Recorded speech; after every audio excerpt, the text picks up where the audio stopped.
पहा नवीन एपिसोड्स एकदम add free.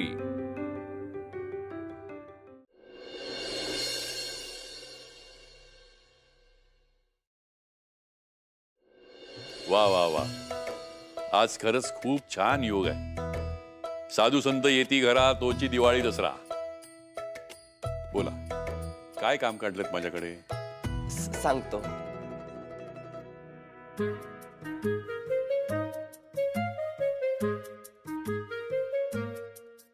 अहो प्रभास बुवा, अहो सांगा ना, काय सेवा करू? रघुनाथराव, तुम्ही बुवा नका ना म्हणू, आणि आहो जाओ तर अजिबातच करू नका। लहान आहे मी तुमच्यापेक्षा। अहो पण तुम्ही जे कार्य करताय ते फार मोठं आहे।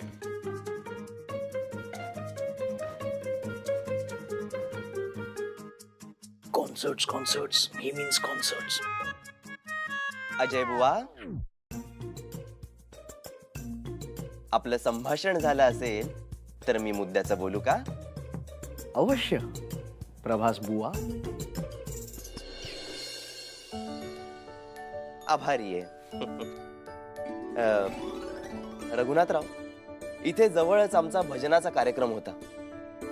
तिथे तुमची महती ऐकली, म्हणलं थेट तुम्हाला भेटायलाच यावं, म्हणून खास भेटायला आलो। वा, तुमच्यासारख्या तरुण मुलांचं एक स्वतःचं भजनी मंडळ आहे हे ऐकून मला खरंच खूप बरं वाटतंय। रघुनाथराव, तुम्हाला तर माहीतच आहे, आपल्या महाराष्ट्राला थोर संत महात्मांची परंपरा लाभलेली आहे,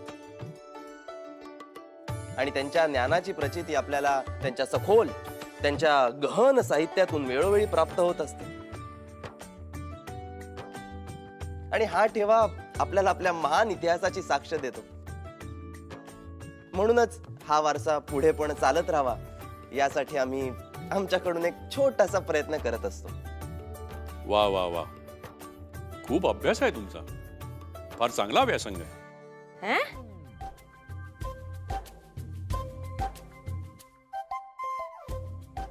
बरं, तुमच्या भजनी मंडळाचं नाव काय म्हणाला? आता नाही, म्हणजे काय आहे की आमच्या इथे सुद्धा देवळामध्ये भजनाचे कार्यक्रम असतात, तेव्हा बोलवता येईल तुम्हाला। तुमच्या भजनी मंडळाला नाव नाहीये का? असं कसं होईल, आहे ना, छान नाव आहे, संगीत मंथन। हा, संगीत मंथन। संगीत मंथन नाव आहे आमच्या भजनी मंडळाचं। हं? संगीत मंथन। चांगलं नाव आहे। मंथनातूनच ती ही सगळी रत्न निघाली ना। नाव लक्षात ठेवेन मी, आणि काही भजनाचा कार्यक्रम वगैरे असेल तर नक्की बोलवेन। हा, नक्की बोलवा, आम्ही आवर्जून येऊ। आम्हाला काय, विठ्ठलाची भक्ती आणि संगीताचा प्रसार हे एवढंच तर करायचं। रघुनाथराव, आणखीन एक बोलायचं आहे तुमच्याशी। बोला ना। नाही म्हणजे, जिथे आमचा कार्यक्रम होता तिथे तुमच्या मुलीबद्दल ऐकलं आम्ही। अगदी दैवी आवाज आहे असं आम्हाला समजलं। अहो, सगळी पांडुरंगाची कृपा, त्यानंच सगळं दिलेलं आहे आणि त्याच्यासाठीच आहे हे सगळं। आणि आमचा विठ्ठल सुद्धा आमच्या वीणाकडून त्याची स्तुती करून घेतो। वा, पण तुम्हाला सांगतो, आमच्या वीणाचा आवाज इतका मधुर आहे ना, पण ती सुद्धा विठ्ठलाचं भजन, कीर्तन आणि आरती एवढंच गाते, आणि यापुढे असंच गात राहणार। सो वीणा येणार नाहीये बँडमध्ये, आणि आत्ता सटकता येईल। आधीच या असल्या कपड्यांमध्ये ना अनकम्फर्टेबल फील होतंय। आता लगेच जाऊन चेंज करेन मी। वाव, थँक गॉड देवा, थँक गॉड।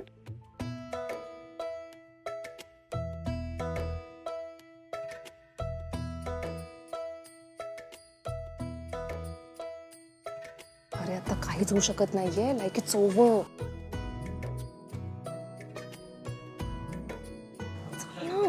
काय काही काही झालंय का? काही नाही, त्या कार्यक्रमात वीणाच्या आवाजाचं कौतुक ऐकलं तर ही भारावून गेली आणि कधी भेट होतीये वीणाशी असं झालंय तिचं. असं नसतं वा. असं नसतं. बस बस इकडे बस.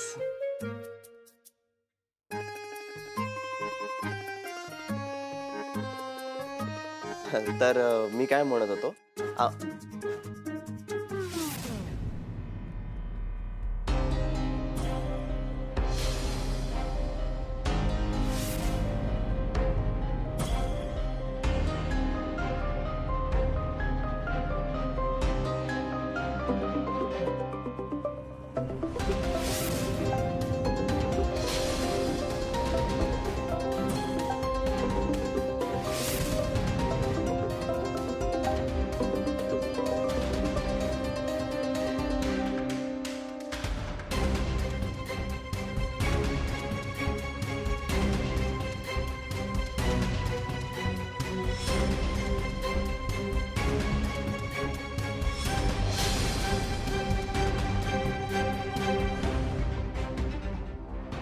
मला गप्प बसवलंय तुम्ही, पण जर का ही काही बोलली ना तर सगळं अगं ये ना ये, मी ओळख करून देतो.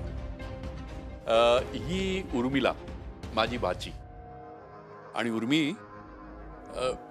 हे प्रभास आणि हे सगळे त्यांचे सहकारी. यांचं स्वतःचं एक भजनी मंडळ आहे, संगीत मंथन. कितवीला आहेस बाळा? नाही म्हणजे काही उच्च शिक्षण वगैरे झालं असेल. उर्मी, जरा तुझ्या आईला चहा टाकायला सांग ना यांच्यासाठी. मम्मी नाहीये घरी, पण तू काळजी नको करूस, मी ठेवते ना चहा यांच्यासाठी. चालेल ना? पण तुला चहा करता येतो? दादा मामा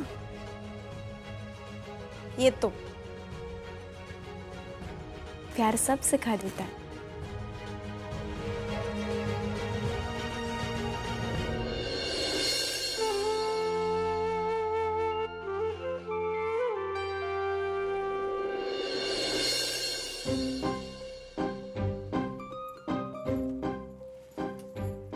ताई,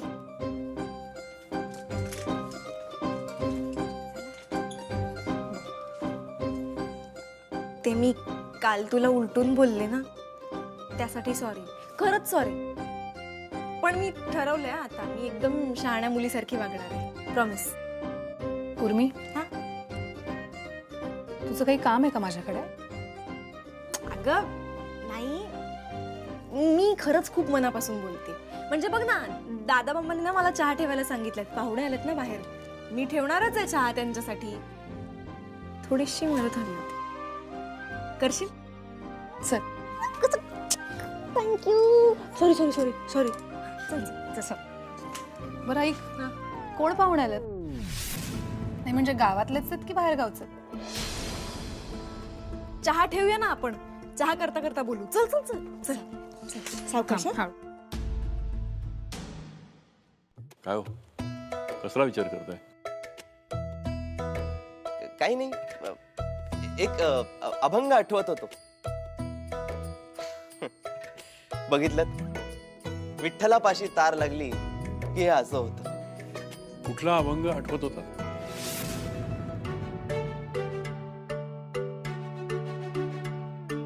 विठ्ठलाचा.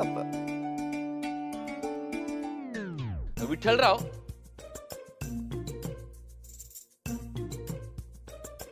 रघुनाथराव, ते विठ्ठल मंदिर जे आहे ते तुमच्या मालकीचं आहे? हो हो, आमच्या घरामध्ये पारंपरिक आहे ते. बर. आधी खूप छोटं होतं, पण आता 25 वर्षापूर्वी मी सगळ्यांच्या मदतीने त्याचा जीर्णोद्धार केला. अहो, तुम्ही काही दिवसांपूर्वी यायला हवा होतात. आमच्या मंदिराचा वर्धापन दिनाचा सोहळा झाला खूप मोठा, आणि त्याच्यावर मालकी हक्क सांगणारे आम्ही कोण हो? आणि मी तर नेहमी म्हणतो, अहो अख्ख्या जगावरती ज्याची सत्ता त्याच्यावर आपण काय मालकी दाखवणार. वा वा वा, किती सात्विक विचार आहेत तुमचे. हा. पंढरीचे वारकरी आम्ही, विचार सात्विक असणारच.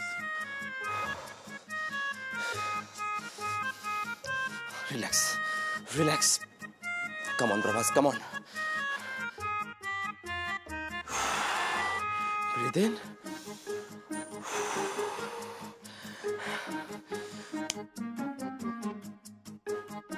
आज कुणीही समोर आलं तरी वीणाच्या बाबांकडून होकार मिळवायचाच आहे. Yes, come on.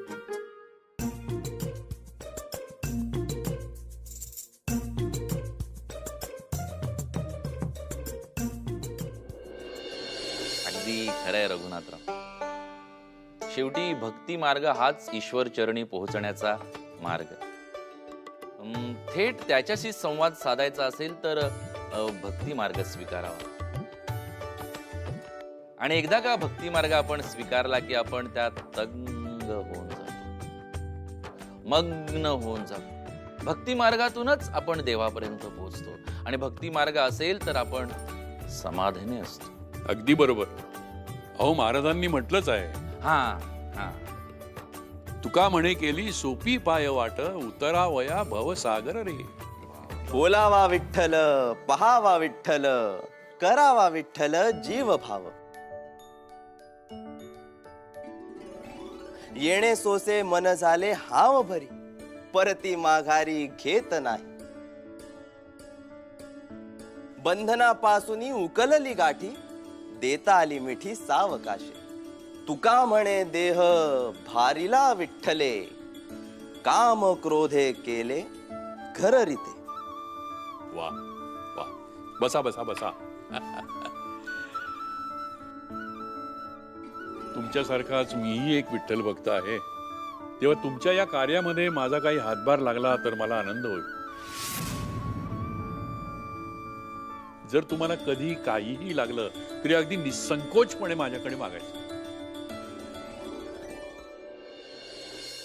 चल बरं, आता सांगशील का कोण आलंय? मी ओळखत नाही ग त्यांना. चल आपण चहा ठेवू. उर्मी, अगं किती जणांसाठी चहा बनवायचा आहे? 5-6 जणांसाठी ठेवायचा आहे. आणि एक स्पेशल हा ताई. ऐक ना, ही काही चहाची टपरी नाही. इथे प्रत्येकासाठी एकच प्रकारचा चहा बनतो. बरं ऐक, हे भांड नको, ते वरचं भांड घे. हे घे. अगं घे ते. ताई, तू नाही काही करायचंस हा. सगळं मी करणार आहे. तू फक्त गाईड करायचंस. नाही, नको नको. तू बघ ना आज, फक्त उद्या बनव. म्हणजे मी बरी होईपर्यंत मामी आत्याला पण मदत होईल. ए ताई, तू बरी होईपर्यंत नाही, त्याच्या नंतर सुद्धा मी मदत करणार आहे. तू बघच, मला ना असं एकदम हुरूप आलाय कामाचा. तू बघच, मी सगळं शिकणार आहे. पोळ्या, खिचडी, तू ती आमटी करतेस ना, पालक आमटी, ती सुद्धा. दादा मामाला ना माझ्याच हातचा स्वयंपाक आवडेल बघ. बरं बाई, शिक. हा, आता मला सांग काय काय हवंय. एक काम कर, साखरेचा डबा माहितीये, कारण मी रात्री साखर खाते.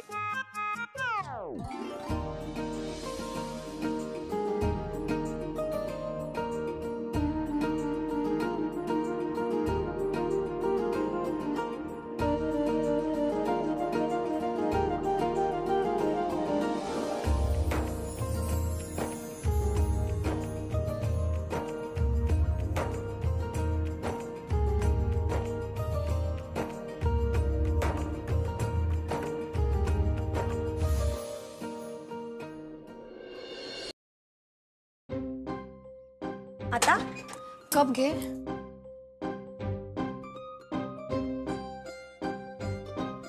ताई, आता तू सगळं केलंयस ना, आता मी नेऊन देणार चहा, ठीक आहे? तू अजिबात हालायचं नाहीयेस. एक तर मला काहीच करू दिलं नाहीस तू. आता चहा तरी मी देईन. हा, तुझी बहीण आहे ना, ती देईल चहा. अगं तूच दे, तूच दे. अगदी माझ्या मनासारखं होतंय. म्हणजे कसं, आता प्रभास समोर वीणाताई येणार नाही, त्याची चिडचिड होणार नाही, आणि मग आमचं पण भांडण होणार नाही.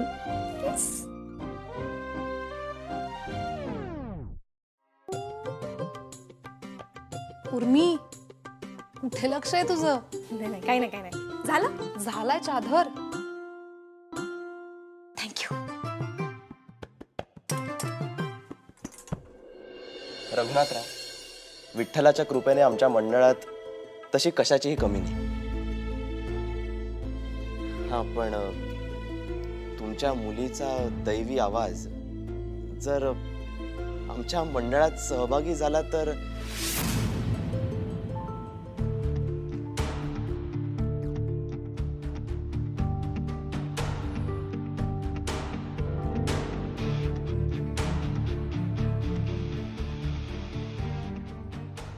चहा.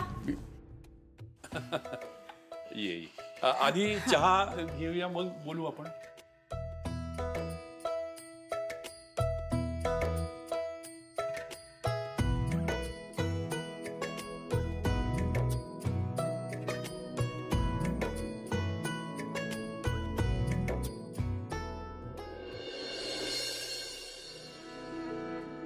रघुनाथराव, तुम्हाला? नाही नाही नाही, मी नाही. तुम्ही घ्या ना.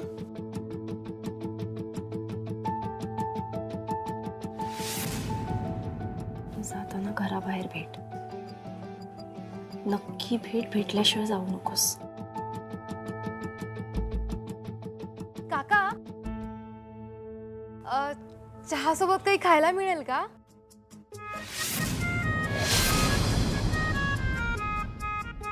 मिळेल ना. खायला हवंय ना तुला? मिळेल. मिळेल ना? हो, का नाही. उर्मी, अगं चहा बरोबर काहीतरी खायला आणायचं ना. जा, काहीतरी घेऊन ये जा. हो, विसरलेच. आणते. हा,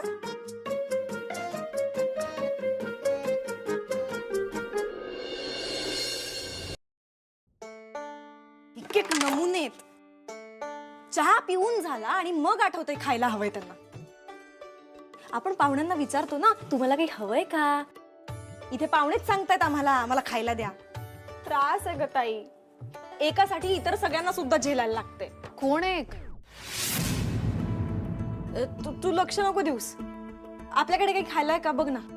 उर्मी, काय झालंय? मगाशी तर म्हणत होतीस ना मी शहाण्या मुलीसारखं वागणार आहे, सगळं ऐकणार आहे. ती कॅश बघ ना, मुद्दाम करतेय सगळं. आता कोण कॅश? जाऊ दे ना, आपण लक्ष नको देऊया त्यांच्याकडे. हा, तू सांग आपल्याकडे काही चहा बरोबर खायला आहे का? पटकन देऊन टाकू त्यांना. अगं, पीठ पण मळलेलं नाहीये, नाहीतर मी पोळी करून दिली असती. ए, पोळी नको. आता हे बघ, आता तयार म्हणशील तर फक्त बिस्किटच दे, बस तेवढंच देऊ. काम कर, पटकन ट्रे घे. हे बघ, इथं बिस्किटचा डबा. हा, काढ चालेल. पटकन. वीणाच्या आवाजाने साक्षात विठ्ठलाचं दर्शन होतं. आणि तसं असेल तर ते प्रत्येक विठ्ठल भक्ताला झालं पाहिजे. तो आवाज थेट हृदयाला भिडणारा असेल तर तो प्रत्येक विठ्ठल भक्ताच्या हृदयाला भिडायला हवा. त्या आवाजातल्या सच्चेपणाची प्रचिती प्रत्येकाला अनुभवता यायला हवी. नाही, तुमच्या म्हणण्यामध्ये तथ्य आहे. वीणाचा आवाज सगळ्या भक्तांपर्यंत पोहोचावा अशी माझीही इच्छा आहे. पण खरं सांगू का, अजूनही मन होत नाही हो. काय एकुलती एक मुलगी आहे, आई विना वाढलेली.